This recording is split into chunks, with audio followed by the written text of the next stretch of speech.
അരപ്പവും കുറഞ്ഞു കാണും. മതി ലക്ഷ്മി. അതെ, മാറ്റി ഇത്തിരി കുറവാ. ഒരു 4000 രൂപ തരാം. അയ്യോ, അങ്ങനെ പറയല്ലോ ലക്ഷ്മി. അച്ചു ആയിരുന്നെങ്കിൽ എനിക്ക് 5 രൂപ തികച്ചു തന്നേനെ. എന്നാ പിന്നെ ചേട്ടൻ ഒരു കാര്യം ചെയ്യും. അച്ചുവേട്ടനെ ഉത്സവ പിരിവിന് പോയിരിക്കാം. നേരിട്ട് കാണുമ്പോ 5 രൂപ മേടിച്ചോ. ദാ വേണ്ട, 4000 മതി. അങ്ങനെ വഴിക്കുവാ.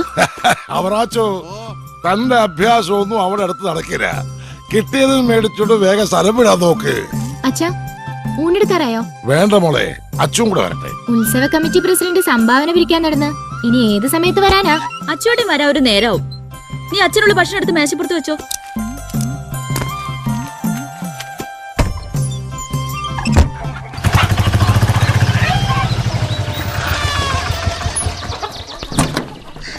അച്ചോട്ടനെ കണ്ടെങ്കിൽ പറഞ്ഞ കാശെങ്കിലും കിട്ടിയാനെ. അവനുണ്ടോ അവിടെ? അച്ചു അച്ചോടെ ഇല്ല.